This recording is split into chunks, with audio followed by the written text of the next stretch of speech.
Hello बच्चों, जेपीआईसी digital stream में आपका स्वागत है। कैसे हैं आप लोग? आशा करते हैं आप लोग बहुत अच्छे होंगे बच्चों, घर पे होंगे और सेफ होंगे। आपकी पढ़ाई तो अच्छी चल ही रही होगी। बच्चों, आज के इस वीडियो में हम कल के वीडियो के बाद के टॉपिक के बारे में डिस्कस करेंगे। प्रीवियस वीडियो अगर आप लोगों ने नहीं देखा है बच्चों, तो इस वीडियो के डिस्क्रिप्शन में आपको उसका लिंक मिल जाएगा। आप फटाफट से प्रीवियस वीडियो को देख लीजिए। प्रीवियस वीडियो मैंने बच्चों आप लोगों के साथ डिस्कस किया कि क्लास 11th मीन्स 11th और 12th को मिला करके मीन्स इंटरमीडिएट में आपको ट्रिग्नोमेट्री के टोटल 5 चैप्टर्स पढ़ने हैं, ठीक है। जिसमें से 4 चैप्टर्स आप लोग क्लास 11 में पढ़ेंगे और बाकी एक चैप्टर आप क्लास 12 में पढ़ेंगे। तो उस 11th में पढ़े जाने वाले फर्स्ट चैप्टर के बारे में हम लोग डिस्कस कर रहे थे, जिसका नाम था बच्चों कोणों का मापन। जिसमें प्रीवियस वीडियो में मैंने आप लोगों को कोण के बारे में बताया था। कोण क्या होता है, घुमाव के आधार पर कोण कितने प्रकार के होते हैं, कोण का स्टैंडर्ड फॉर्म क्या होता है, साथ ही साथ कोण के मापन की विभिन्न पद्धतियां कौन कौन सी होती हैं, इतना हमने आपके साथ डिस्कस कर दिया था बच्चों। वहाँ पर मैंने आपको बताया था कि कोणों के मापन की मुख्यतः 3 पद्धतियाँ होती हैं। जिसमें से पहली पद्धति बच्चों मैंने बताया था खास्टिक पद्धति, दूसरी पद्धति के बारे में बच्चों हमने आपके साथ डिस्कस किया जिसको बोलते हैं सटीक पद्धति, और तीसरी पद्धति के बारे में बच्चों हमने आपसे डिस्कस किया था जिसको बोलते हैं वृत्तीय पद्धति या सर्कुलर सिस्टम। वहां पर हमने नाम उसका मेंशन कर दिया था। आज के इस वीडियो में हम उन्हीं के डिटेल के बारे में डिस्कस करेंगे और हम ये जानेंगे बच्चों कि इनके बीच में संबंध क्या होता है, जिसकी हेल्प से हम लोग आसानी से अपनी एक्सरसाइज 3.1 को सॉल्व कर पाएंगे। तो आइए स्टार्ट करते हैं बच्चों। पहली पद्धति के बारे में हम लोग डिस्कस करते हैं, जिस पद्धति का नाम है बच्चों खास्टिक पद्धति। आराम से समझिएगा, सारी बातें बहुत ही आसानी से आपको समझ में आएंगी। पहली पद्धति का नाम बच्चों क्या है? खास्टिक पद्धति, जिसको इंग्लिश में हम लोग बोलते हैं सेक्साडेसिमल सिस्टम। आराम से समझेंगे तो काफ़ी इंपॉर्टेंट चीज़ें आपको यहाँ पर समझने के लिए मिलेंगी। सेक्साडेसिमल सिस्टम, देखो बच्चों, ये जो पद्धति है खास्टिक पद्धति, इस पद्धति को, ठीक है, ब्रिटिश प्रणाली या ब्रिटिश सिस्टम के नाम से भी जाना जाता है। ब्रिटिश पद्धति, ठीक है, ब्रिटिश पद्धति, जिसको इंग्लिश में हम लोग बोल सकते हैं बच्चों कौन सा सिस्टम? ब्रिटिश सिस्टम बोल सकते हैं। साथ ही साथ बच्चों इसको एक सिस्टम और बोला जाता है, उसको बोलते हैं अंश मापन। क्या बोलते हैं?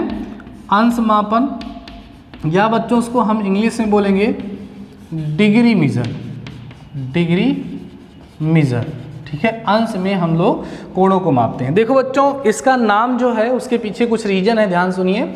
ये जो खास्टिक पद्धति है, इसके बारे में ब्रिटिश के लोगों ने सबसे पहले बताया था, और इसमें जो कोणों का मापन है वो अंश में किया जाता है, इसलिए इसको अंश मापन कहते हैं। ब्रिटिश के लोगों ने बताया था, इसलिए इसको ब्रिटिश पद्धति या ब्रिटिश सिस्टम के नाम से जाना जाता है। आइए समझते हैं बच्चों कि ब्रिटिश के लोगों ने क्या बताया था और ये ब्रिटिश प्रणाली अर्थात ब्रिटिश सिस्टम है क्या। देखिएगा, उन्होंने कहा बच्चों कि जैसे आपको पता है कि ये हमारे पास कोई इनिशियल रे है, जब ये रोटेट करते करते आकर के खुद से कोइंसाइड हो जाती है, खुद के ऊपर पहुंच जाती है, तो इस केस में कल मैंने बताया था बच्चों, जो एंगल बनता है, हमें जो एंगल मिलता है उसको 1 टर्न कहा जाता है या एक संपूर्ण कोण कहा जाता है। ब्रिटिश के लोगों ने क्या किया बच्चों, इस 1 टर्न को 4 बराबर भागों में बांटा, जैसा आपके सामने बटा हुआ नजर आ रहा है। ध्यान दो, उन्होंने क्या किया, इस संपूर्ण कोण को 1 टर्न को 4 इक्वल पार्ट्स में डिवाइड कर दिया और एक छोटा सा भाग जो प्राप्त हुआ बच्चों, उसको उन्होंने एक समकोण नाम दिया। क्या नाम दिया? एक समकोण नाम दिया। इसका मतलब आप यहाँ से कह सकते हो कि एक समकोण जो होता है, एक संपूर्ण कोण का 1/4 भाग होता है। इतनी बातें समझ में आई आप लोगों को? फिर बच्चों उन्होंने क्या किया, ये जो एक समकोण वाला पोर्शन था, इसको बच्चों ने 90 बराबर भागों में बांटा था। कितने बराबर भागों में? 90 इक्वल पार्ट्स, 90 बराबर भागों में इसको इन्होंने बांटा बच्चों। और ये एक जो छोटा भाग प्राप्त हुआ, इसको इन्होंने क्या नाम दिया? एक अंश नाम दिया। इससे क्लियर क्या होता है बच्चों? इससे क्लियर होता है कि एक समकोण जो होता है बच्चों, उसमें कितना अंश होता है? 90 अंश होता है, क्योंकि एक समकोण को ही 90 बराबर भागों में बांटा था, अर्थात एक समकोण बराबर 90 अंश होगा। या बच्चों इसको आप ऐसे भी लिख सकते हो कि एक अंश जो होता है 1/90 समकोण के बराबर होता है, ठीक है।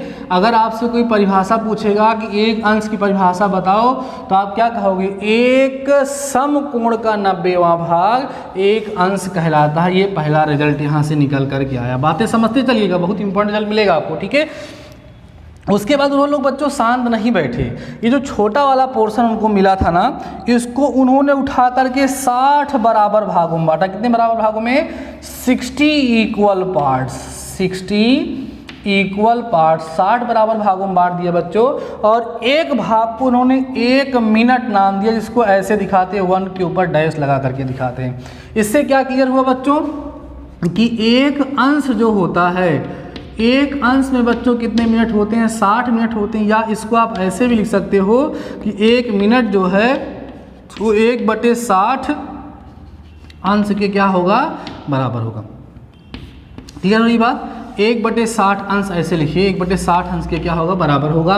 इसका मतलब एक अंश का 60वां भाग बच्चों क्या कहलाएगा, 1 मिनट कहलाएगा।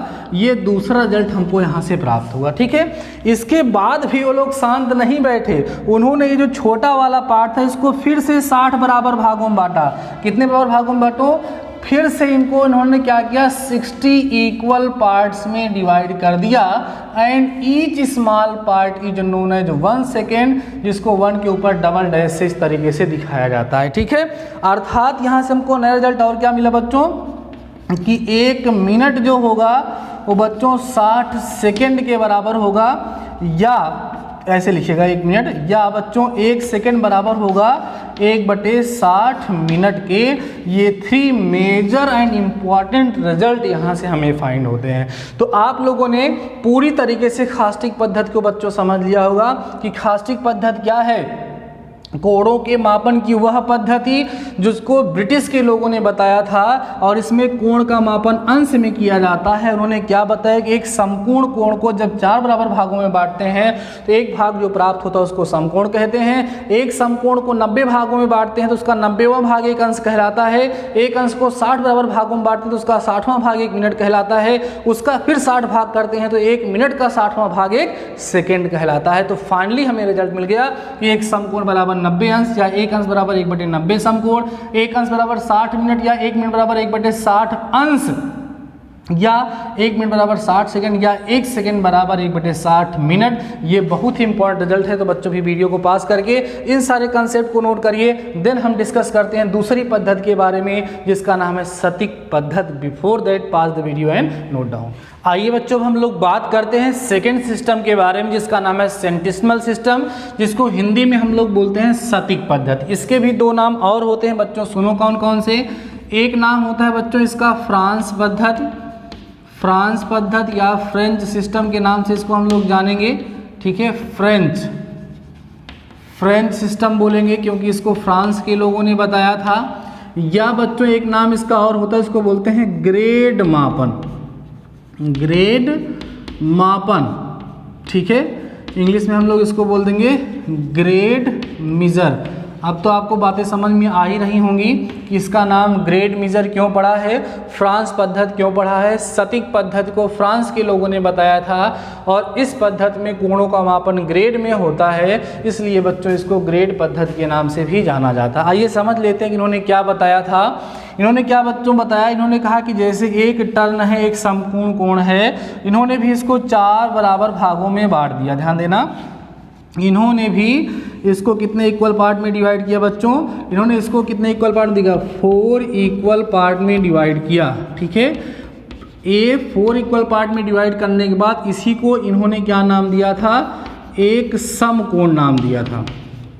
कितना नाम दिया था, एक समकोण नाम दिया था। उसके बाद बच्चों इन्होंने एक जो समकोण वाला भाग था ना, इसको 100 बराबर भागों में बांटा था। ध्यान देना, कितने बराबर भागों में, 100 इक्वल पार्ट्स, 100 बराबर भागों में। और प्रत्येक भाग को बच्चों ने एक ग्रेड नाम दिया था। इसे पढ़ते हैं, इसको क्या पढ़ते हैं, एक ग्रेड, एक की घात ऐसे जी करके लिखा जाता है, एक ग्रेड इसको पढ़ा जाता है। समझ आई बात ना, क्लियर हो गया। तो इससे क्लियर हो गया कि हमारा जो एक समकोण है बच्चों उसमें कितना ग्रेड होगा, 100 ग्रेड होगा। यहाँ पे लिख देंगे, अर्थात हमें रिजल्ट क्या मिलेगा, एक समकोण जो होगा बच्चों वो कितने ग्रेड के बराबर होगा, 100 ग्रेड के बराबर होगा।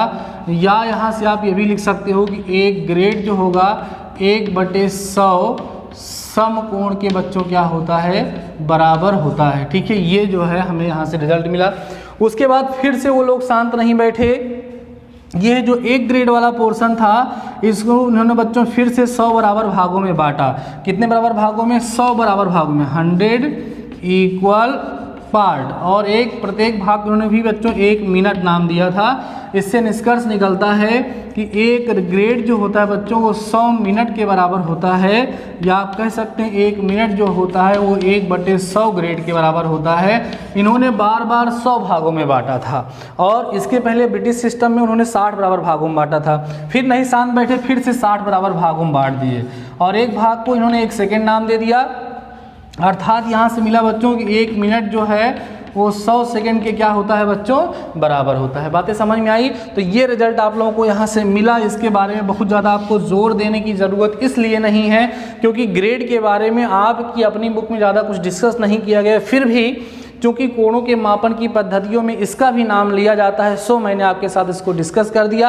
आपको बातें बच्चों समझ में आ गई होंगी। आपको 2 पद्धति समझ में आ गई, एक खास्टिक पद्धति क्या होती है बच्चों और एक सटीक पद्धति क्या होती है। दोनों पद्धतियों के बारे में आपने काफ़ी अच्छे से समझ लिया होगा, अब आपको कोई डाउट नहीं हो रहा होगा। ठीक है बच्चों, भी आप वीडियो को पास करें, इसको भी नोट करें। देन हम डिस्कस करते हैं लास्ट पद्धति के बारे में, लास्ट सिस्टम के बारे में, जिसका नाम है वृत्तीय पद्धति। Before that pass the video and note down. आइए बच्चों, हम लोग बात करते हैं तीसरी पद्धति के बारे में, जिसका नाम है वृत्तीय पद्धति। क्या नाम है? वृत्तीय पद्धति। ठीक है, वृत्तीय पद्धति जो है बच्चों, इसको हम लोग इंग्लिश में क्या बोलेंगे? Circular system. सर्कुलर सिस्टम बच्चों, इसकी खोज जो है बड़ी खुशी की बात है कि भारतीय लोगों ने किया था, इसलिए इसको हम लोग भारतीय पद्धति या इंडियन सिस्टम ना, भारतीय पद्धति, या बच्चों इसको हम क्या बोलते हैं? इंडियन सिस्टम के नाम से भी जानते हैं। ओके ना? चलो, और बच्चों इसकी पद्धति और क्या है? इसको रेडियन मापन भी कहा जाता है, रेडियन मापन कहा जाता है।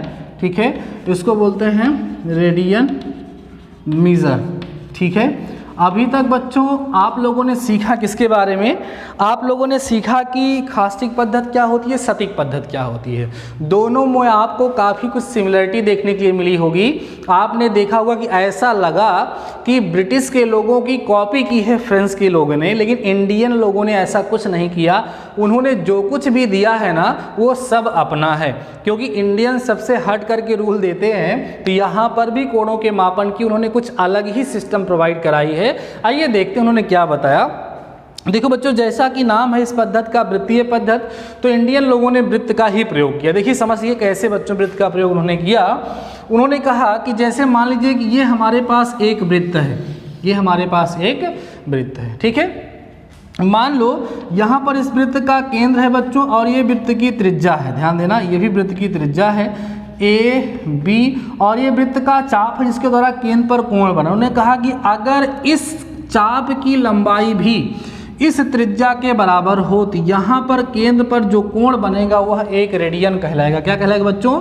1 रेडियन कहलाएगा। ध्यान देना, 1 रेडियन कहलाएगा, और इसे हम लोग ऐसे 1 की पावर c से यहाँ पर रिप्रेजेंट करते हैं, प्रदर्शित करते हैं। बातें समझ में आ रही हैं?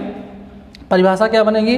किसी वृत्त के केंद्र पर, किसी वृत्त के केंद्र पर उसकी त्रिज्या के समान लंबाई के चाप द्वारा आंतरित कोण 1 रेडियन कहलाता है। बात समझ में आ रही है? ये फिगर बना हुआ है। मतलब क्या हुआ सर इसका?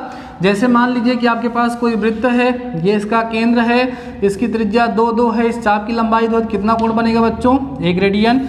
देखो ध्यान से, जैसे यहाँ 3 है, यहाँ 3, यहाँ 3, तो कितना कोण बनेगा? मतलब अगर चाप की लंबाई वृत्त की त्रिज्या की लंबाई के बराबर होगा तो केंद्र पे जो कोण बनेगा बच्चों वो सदैव कितना रेडियन कहलाएगा? 1 रेडियन का कोण कहलाएगा। अब तुरंत आपके माइंड में एक डाउट आ रहा होगा कि सर क्या जरूरी है हरदम ऐसा ही होगा? ऐसा भी हो सकता है कि सर ये हमारा कोई वृत्त है, इसका केंद्र है, इसकी त्रिज्या सर यहाँ r है, और इसकी जो चाप की लंबाई है सर मान लो l है, तो यहाँ पर तब कितना कोण बनेगा, और उस कोण को हम लोग किस तरीके से ज्ञात करेंगे? ठीक है, देखो बच्चों, इस कंडीशन में जो वृत्त के केंद्र पर कोण बनेगा, मान लो हम उसको थीटा से दिखाएं, तो इस थीटा को निकालने का फार्मूला होता है बच्चों L/R। क्या होगा? Theta is equal to L/R, जहाँ L क्या है? चाप की लंबाई है, और क्या है? R इसकी त्रिज्या की लंबाई। थीटा क्या है? कोण है, लेकिन इसमें हमेशा ध्यान रखिएगा बच्चों कि थीटा जो होगा वो हमेशा रेडियन में आएगा। ये कभी कभी लोग गलतियां कर देते हैं। तो यहाँ से एक फार्मूला भी आप लोगों को मिल गया कि अगर हमारा कोई वृत्त है जिसकी त्रिज्या r है, उसकी किसी चाप की लंबाई, जो चाप की लंबाई l है, उसके द्वारा उसके केंद्र पर जो आंतरिक कोण है अगर वो थीटा है बच्चों, तो उस थीटा को निकालने का फार्मूला होता है l/r, लेकिन वो आता कहाँ है? रेडियन में। तो इस तरीके से बच्चों हम लोगों ने कंप्लीट डिस्कशन कर लिया कि कोणों के मापन की जो 3 विभिन्न पद्धतियां हैं वो क्या हैं और उनका यूज़ हम लोग कैसे करेंगे। अब बारी है बच्चों कि हम अंश, रेडियन और ग्रेड में रिलेशन को डिस्कस करें, क्योंकि जैसा कि मैंने प्रीवियस वीडियोज में भी आपके साथ डिस्कस किया है, जैसे लंबाई को मापने की हमारे पास मात्रक है, मीटर है, सेंटीमीटर है, चलो ठीक है, लेकिन क्या कभी आवश्यकता नहीं पड़ती कि मीटर को सेंटीमीटर में बदल लें, या कभी सेंटीमीटर को मीटर में बदल लें, या मीटर को किलोमीटर में बदल लें? ज़रूरत पड़ती है ना। अर्थात जो किसी भी चीज़ को मापने के लिए अलग अलग मात्रक प्रयोग किए जाते हैं, उन मात्रकों का आपस में कन्वर्जन करना भी हमें आना चाहिए, उनके बीच में रिलेशन क्या होते हैं भी हमें पता होना चाहिए।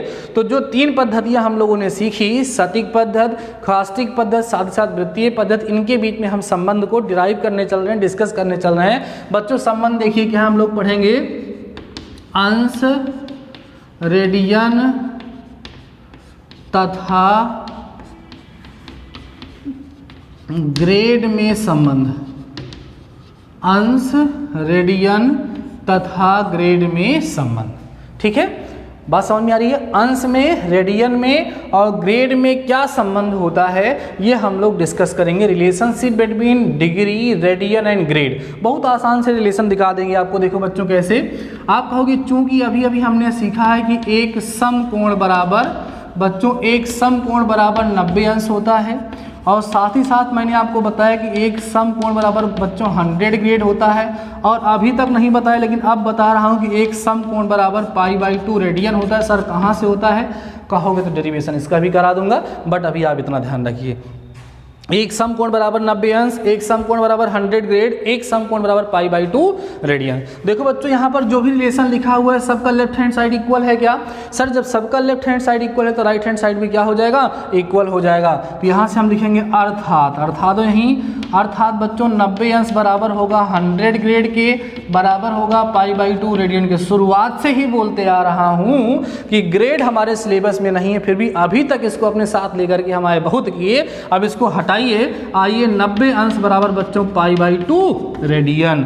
तो अगर हम यहाँ से एक अंश बराबर लिखना चाहेंगे बच्चों, आ जाएगा π/180 रेडियन। ये अंश और रेडियन में संबंध होता है, या करके अगर इसको इधर भेजेंगे बच्चों तो 180/π अंश बराबर 1 रेडियन हो जाएगा। ठीक है, तो ओवरऑल इस होल डिस्कशन से 2 फार्मूले आप लोगों को यहाँ पर मिल गए कि सर एक अंश बराबर होता है π/180 रेडियन, और 180/π अंश जो होता है वो 1 रेडियन के बराबर होता है। अब इन्हीं कंसेप्ट का यूज़ करते हुए हम लोग डिफरेंट टाइप्स के क्वेश्चन को सॉल्व करते हैं, और अपने एक्सरसाइज के क्वेश्चन भी इसी पर। देखो जितना भी फार्मूला मैंने आपको बताया है उसमें से जो एक्सरसाइज में यूज़ होने वाले हैं उनके बारे में आप सुन लीजिए। नंबर पहला, आपके बुक में जो क्वेश्चन दिया गया है वो रेडियन को अंश में बदलने पर और अंश को रेडियन में बदलने पर बेसिस दिया गया है, जो इस फार्मूले से आसानी से सॉल्व हो जाएगा। दूसरा बच्चों, केंद्र पर बने हुए कोण को निकालने का जो कंसेप्ट मैंने बताया, थीटा = l/r होता है, उस कंसेप्ट के बेसिस पे क्वेश्चन दिया गया है। मुझे नहीं लगता कि अब आप लोगों को कोई समस्या होगी, कोई प्रॉब्लम होगी, आराम से आप लोग क्वेश्चन को सॉल्व कर लेंगे। आइए थोड़ा सा डिस्कस कर लेते हैं कि इस फार्मूले को आप लर्न कैसे रखोगे, याद कैसे रखोगे। कि जैसे कभी कभी बच्चे कंफ्यूज हो जाते हैं कि कहाँ पर थीटा = l/r लगेगा, या रेडियन को अंश में बदलने में बहुत ज़्यादा परेशान होते हैं। तो मैं ट्रिक बता देता हूँ आप लोगों को, देखो उससे आप लोग याद रखोगे। बच्चों आप याद रखिएगा कि 180 अंश बराबर π रेडियन होता है। ठीक है, जब एक अंश निकालना होगा तो π/180 रेडियन कर देना है, ऐसे सिंपल सा। ठीक है, और अगर 1 रेडियन निकालना होगा तो 180/π आराम से आप अंश कर देना। इस तरीके से रिलेशन यहाँ पर आप लोगों को फाइंड हो जाएगा, कोई दिक्कत नहीं होगी। कुछ एग्जाम्पल सॉल्व करा देते हैं बच्चों। जैसे मान लो 30 अंश को आपको रेडियन में बदलना है, तो आप कहोगे चूंकि एक अंश बराबर π/180 रेडियन होता है ना, इसलिए 30 अंश बराबर कितना होगा बच्चों, π/180 और गुणे में 30 कट गया, 3 × 18 ये कटेगा ना, 30 अंश बराबर कितना आ जाएगा बच्चों, π/6 आप लोगों को यहाँ से मिल जाएगा। 30 अंश जो है वो π/6 रेडियन के इक्वल होता है। अब मान लो इसी π/3 ले लेते हैं हम, π/3 कितना ले लेते हैं बच्चों, π/3 रेडियंस को अंश से बदलना है। तो देखो 1 रेडियन किसके बराबर होता है, 180/π अंश के बराबर होता है, इसलिए π/3 रेडियन जो होगा बच्चों बराबर होगा 180/π गुणे π/3 के, तो पाई से कट जाएगा, 3 × 6 = 18 60, माने π/3 रेडियन जो होगा बच्चों कितने के बराबर होता है, 60 अंश के बराबर होता है। तो बच्चों इस वीडियो के माध्यम से मैंने आपको आपकी एक्सरसाइज 3.1 के कंप्लीट इंट्रोडक्शन के बारे में काफ़ी डिटेल में डिस्कस कर दिया है। इसके पहले भी मैंने इससे रिलेटेड एक वीडियो आपको प्रोवाइड कराया था, आप लोगों ने नहीं देखा होगा तो प्लीज़ उसको ज़रूर देख लीजिएगा, नहीं तो आपको समस्या हो सकती है। ठीक है बच्चों, तो अच्छा क्लास 11th में आप लोग पहुंच गए हैं, आपने एक चैप्टर पढ़ भी लिया जिसका नाम था समुच्चय।